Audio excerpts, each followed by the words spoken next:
are a small, oh, I have one person here.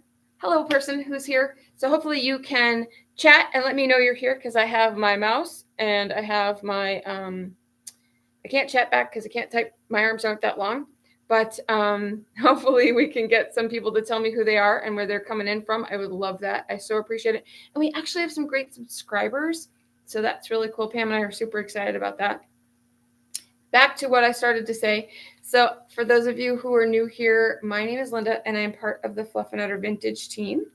And we are a small vintage slash antique upcycle shop here in Northeast Ohio. We actually also have a website, Fluff and Udder Vintage, and I think you can see it correctly behind me, fluffanduddervintage.com. So if you see anything that you like, go ahead and shop our website. We do have a What's New Wednesday collection. We also have some other collections. We do sell Dixie Belle paint, which actually is starting. I'm going to go ahead and deplete my supply.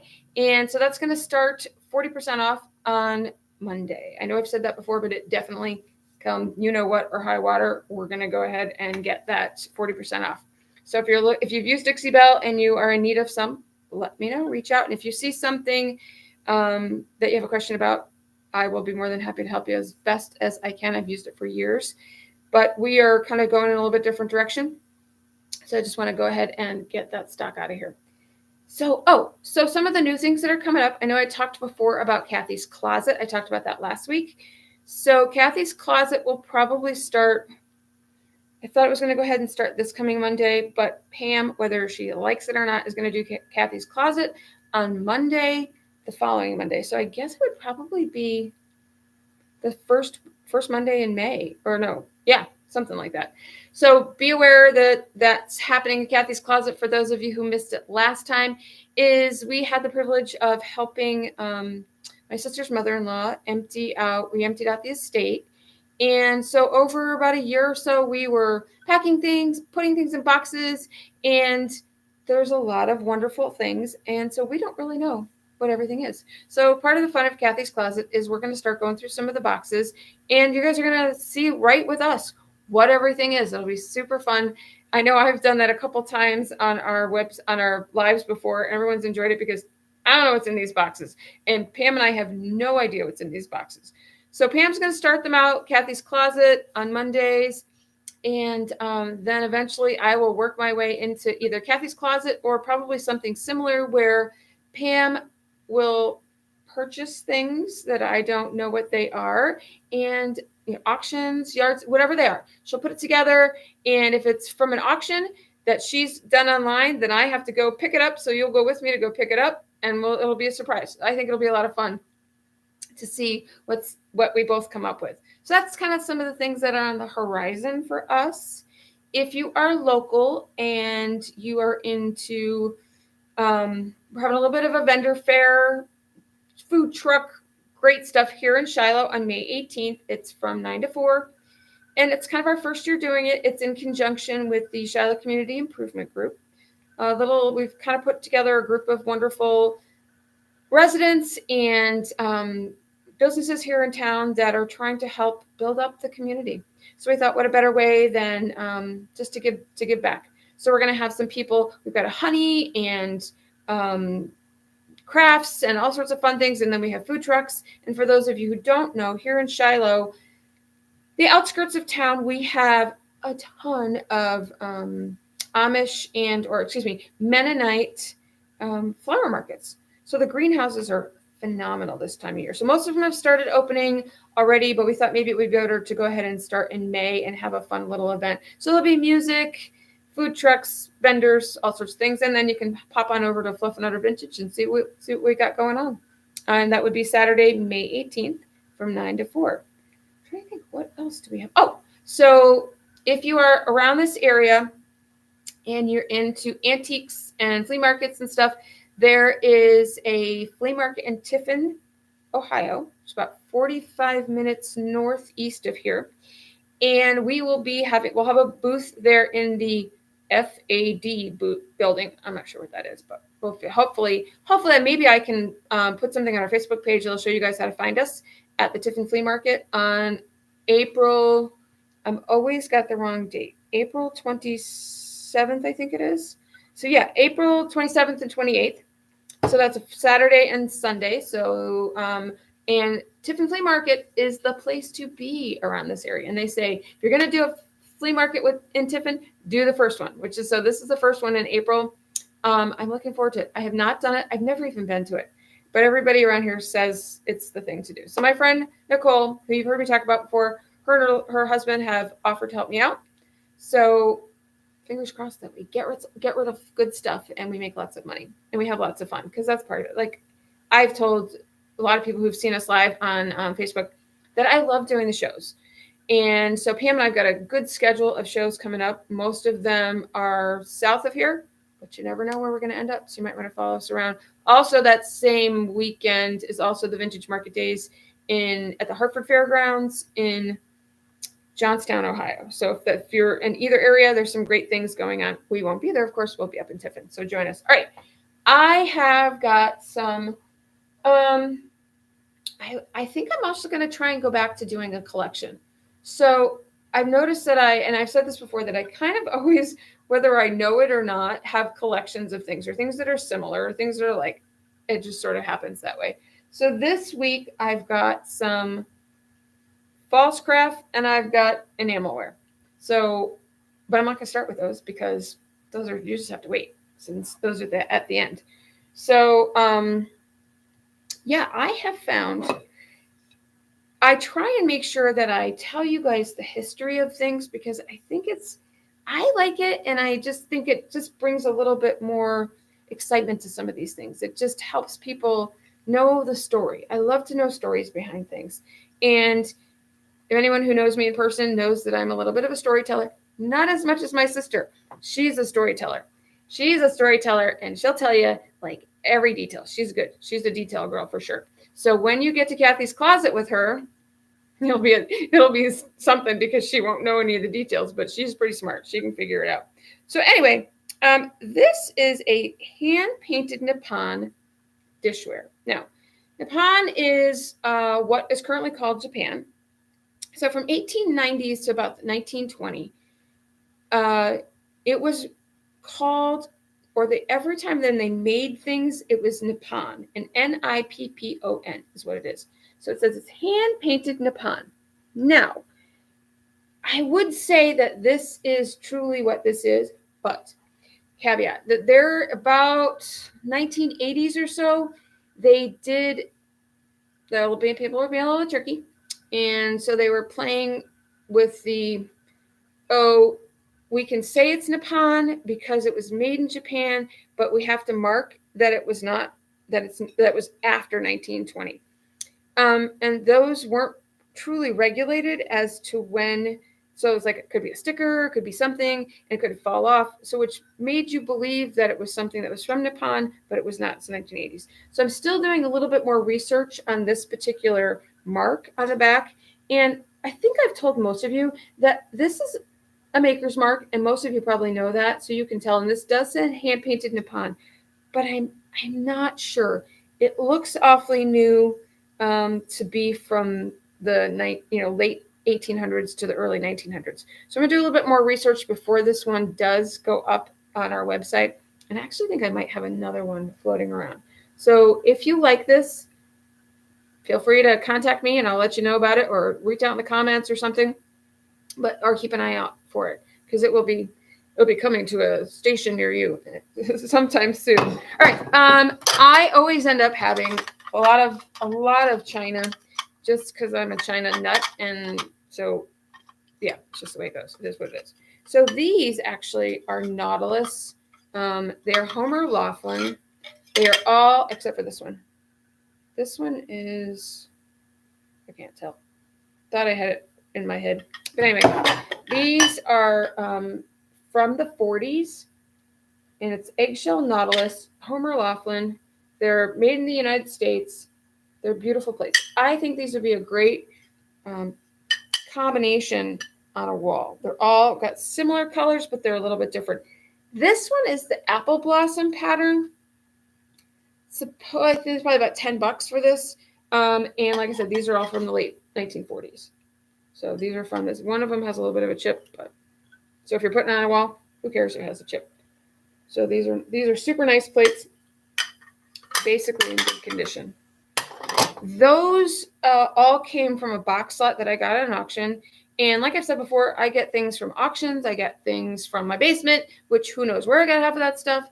Auctions, yard sales, thrift stores, side of the road. Matter of fact, I'm totally bummed because one of the other things that's happening in Shiloh on May 11th is they have their drop things off on the side of the road that you want to get rid of or whatever, and the garbage guys come and pick it up like on Monday.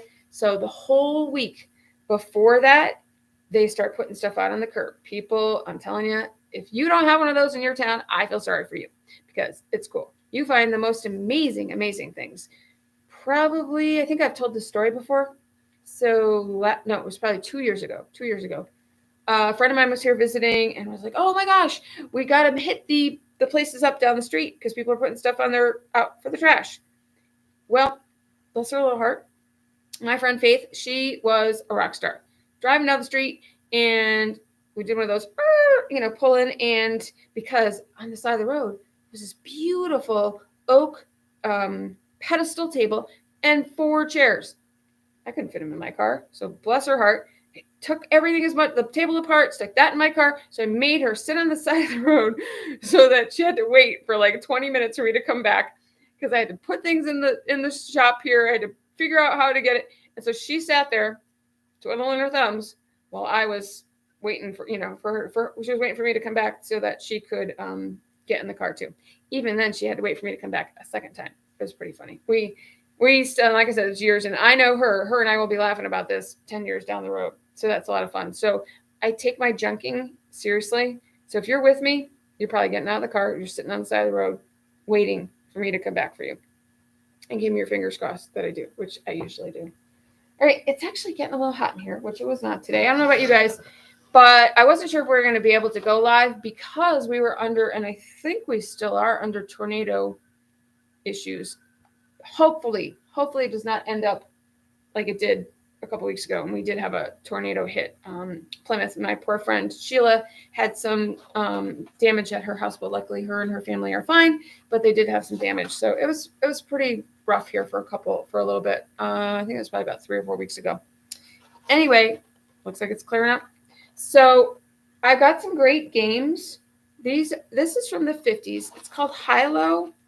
And it's sort of like that game that you play at the Cracker Barrel, where they, at least that's my interpretation of it, where you do like the little things back and forth until you get all the colors or whatever.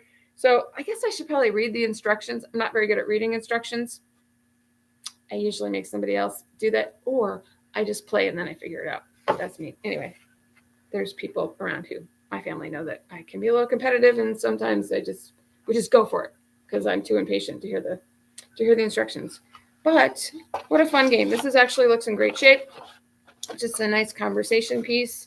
Don't necessarily know that it would be, actually, I think it would be fun to like flatten the box and maybe kind of like make like what do they call that thing? Like a shadow box type thing, or do something with it just because it's kind of different than most games. The other fun one that I found, now these actually all came from an auction, Don Sweeting auction, who I will mention the auctions that I go to. So if you guys are interested in attending them, luckily I've had some really, really good luck with a lot of these people in the area who do auctions. Very fair, very easy to work with. And so I want people to know them and know about them, and maybe hopefully frequently. And I've mentioned this, I mention it a lot. If there's anybody who's into auctions or who's never been and wants to go, I would love to take you with me. So don't believe there's one here in town coming up for a couple weeks, but maybe we'll put it on our website and tell everyone in our Facebook page to join me if you want at the next auction. Anyway, look at this. Oh my gosh. I think as a kid, I always wanted to have this game. I didn't get this game, but I wanted to have this game. But isn't this fun? This actually looks like it has all the pieces, or pretty doggone close to them. I was surprised when, I lied. This isn't, see? I guess it pays. Wrong box, right game. in my head it was the right game. So this is the hands down game. I don't know if you guys remember this, but this game we had, the Buckets of Fun game, was the one that I wanted to get, and we didn't get it. But anyway, this game is called Hands Down. I don't remember how to play this game, but you get the gist. So I'll have to find the right box. Well, that's a bummer. Sort of like Kathy's Closet. You never know what you're going to find.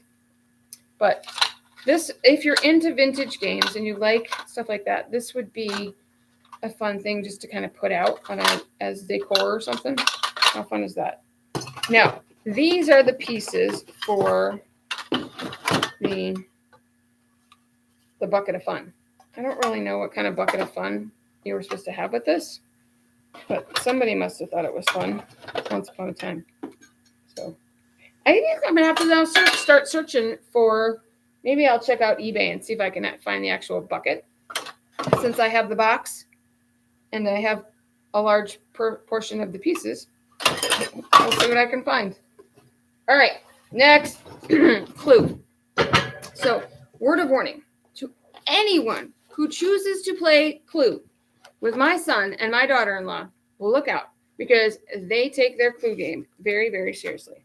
So, but I don't know how seriously they would take this one, because this poor one has seen better days. But I think this is another one of those. And I have some actual other game boards that I had wanted to turn into just like wall hangings or wall pieces. But this one, as far as the actual game is concerned, it's in pretty good shape, except for minus the stink bugs. Of course, sort of that just goes with territory sometimes. But this looks like it has all the pieces, and it's just a nice, fun piece to have around. As I said, some people don't like playing old games, meaning that they're older, so they're not really play things, or more just to put out and about. But because this one has seen better days, it could be pretty creative as to what you could do with it. I have a huge old, somewhere in the basement, and I might have sold it and I just don't remember, it's a big giant, like a chessboard, but it must have been something where it's got like netting around it, and it has like little pockets, almost like you're playing pool or something, or whatever that game is. And they go in the holes. But I have that, and I thought that would be a great wall hanging, like in a game room. So eventually, maybe I could have a house where I could have these types of things on the walls, because I love these things. They're super cool, and they're conversation pieces, if nothing else. So those will be going up pretty soon. All right, Pfaltzgraff. So I had gotten these from an estate sale.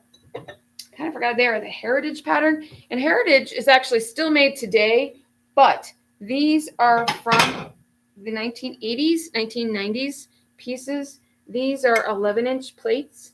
I have 12 of them.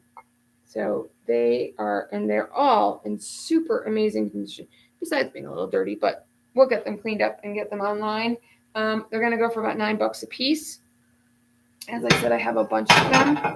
I have sold several of the pieces already from this group. We had a gravy boat, sugar creamer, and now I have 6 bowls and 4 of the dessert plates, like a salad plate. So, and they're, like I said, in really good condition. Now, this is another Pfaltzgraff piece. It is a platter. It is the Heritage. Actually, this is not the Heritage, and I can't remember now what it was. I had it in my head, which is not a very safe place to be sometimes. But it is the gazebo pattern. Yes, the gazebo pattern. So, and this is excellent condition. This pattern is actually the same age as the Heritage, but this pattern they don't do this one anymore, but they do the Heritage pattern. So, and I have a salt and pepper shaker from the same pattern. These are in good shape, except I'm going to see if I can it's got a little bit of yellowing on the top, so I need to figure out, it's almost like it's grease, but it's not coming off. So I'm going to give them a little bit better scrub. And like most salt and pepper shakers, they come pre-filled. Yeah, you don't want to use what's in it. So I'll get those emptied out and get them cleaned up. Let's see. Oh, this is a Federalist ironstone bowl.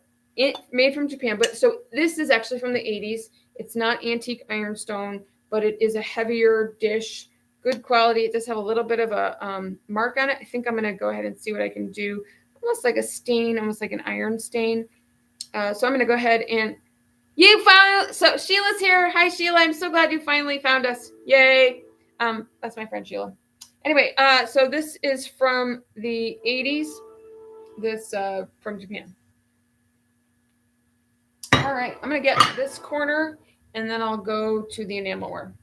So we'll start with the pseudo enamelware. So this piece is a fun, very dirty, but I'll get it cleaned up, cake plate. Look at this. It's a cake holder. Now, if I take it apart, who knows when I'm going to ever get it back together.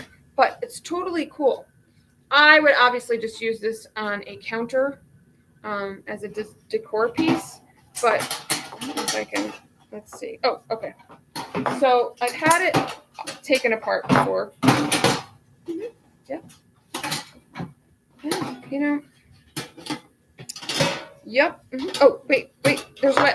There's a will, there's a way, right? Is that what they say here? So this comes apart. Look at. So. Of course you love cake carriers. Sheila loves cake carriers. Now, Sheila, you can help me put this back together. I don't understand this. Hey, Cheryl's here too. Yay, we got the Shiloh crew in the house, and I know Miss Pamela is floating around there somewhere. She had errands to run, and the Florida crew is there somewhere. They haven't figured out how to do comments, but anyway, this is cool. But I can't.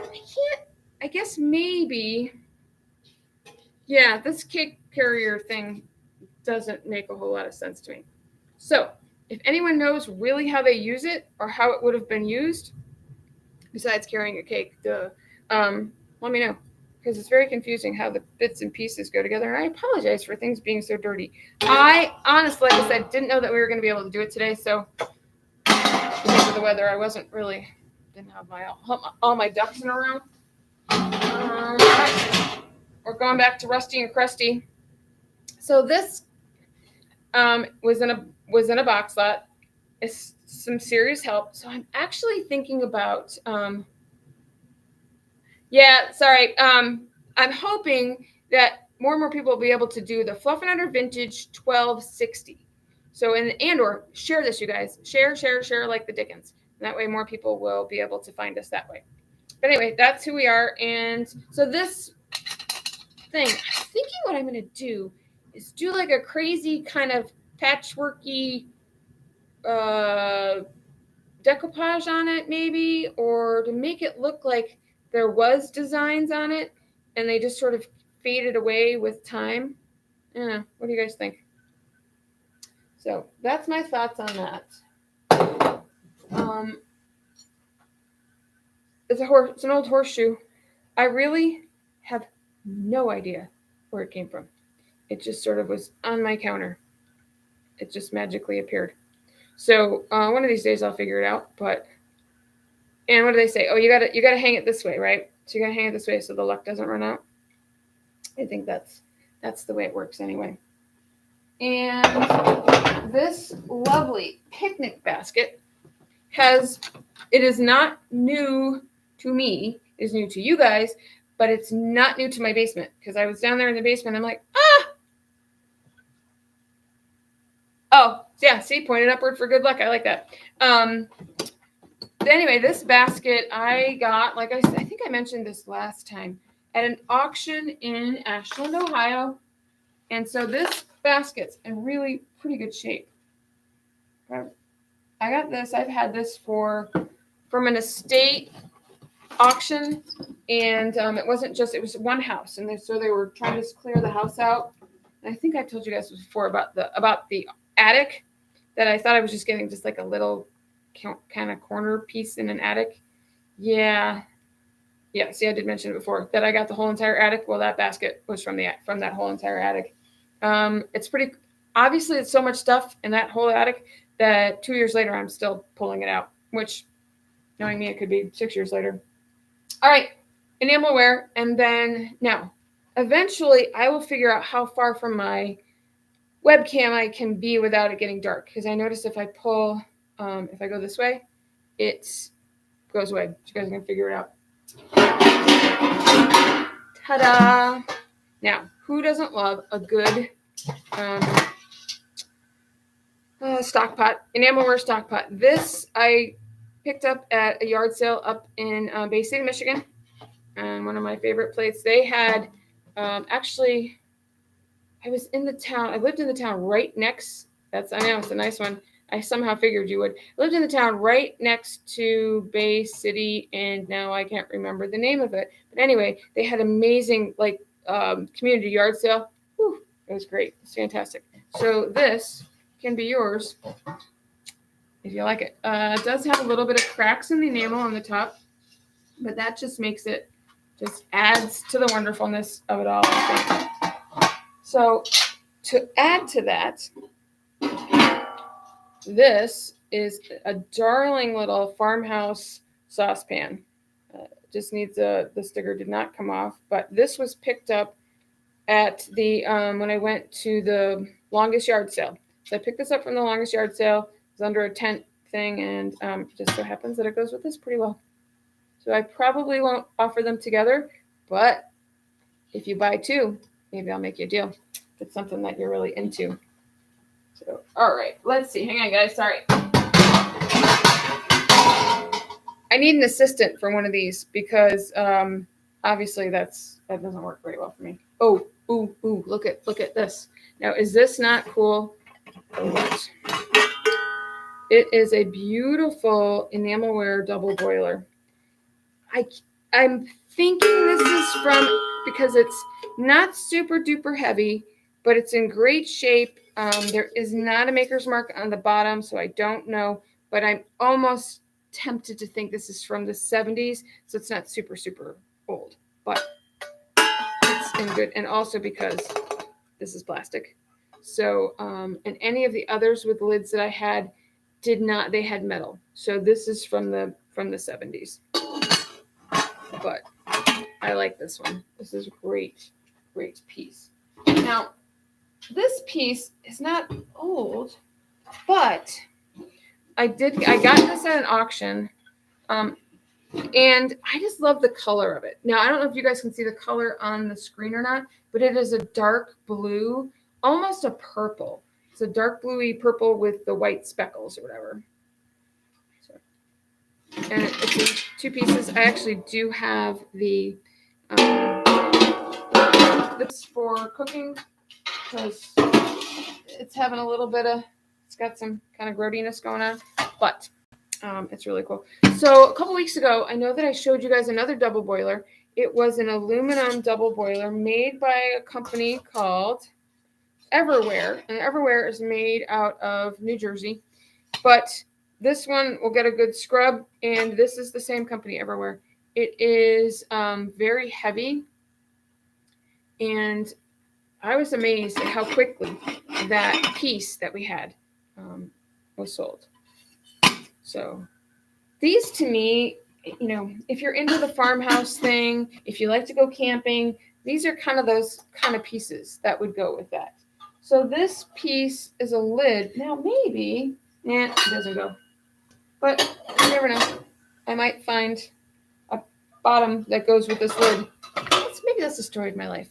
I need a bottom to go with my lid. Whatever. Anyway, so this piece I thought would be cool on a wall.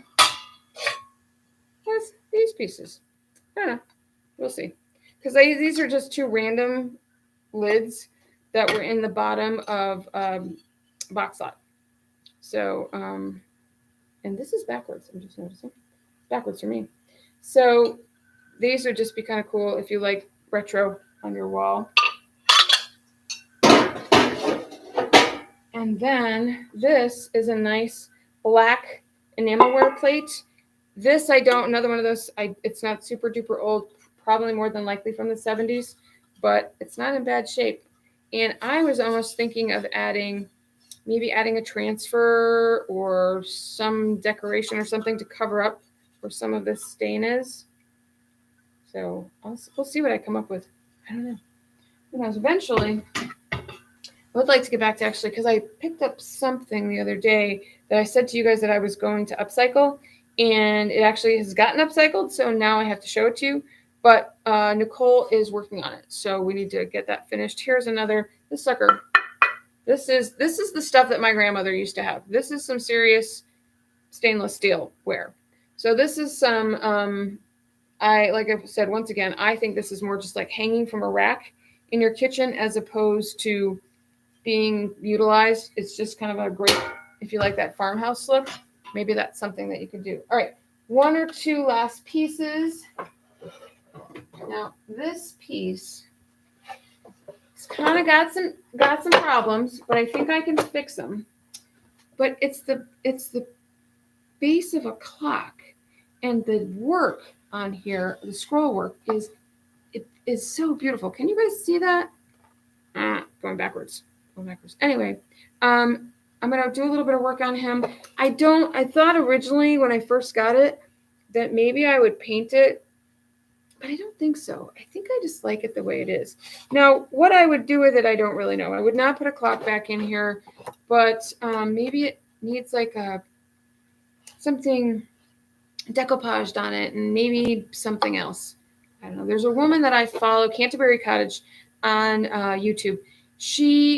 And I mentioned her before, she is the MacGyver of stuff like this.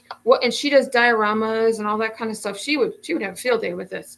But so stay tuned, because you never know what I'm going to do with this kind of thing. And I love it. It's falling apart, but it's kind of like me, falling apart. But I love it.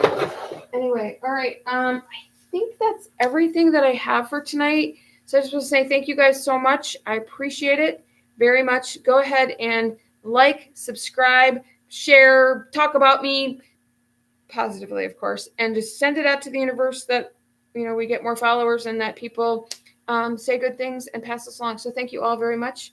I truly appreciate it. You guys are amazing. Don't forget, next Wednesday here, same bat channel, Fluff and Utter Vintage 1260 is what we are. Thanks, guys. I so appreciate it. Have a good week.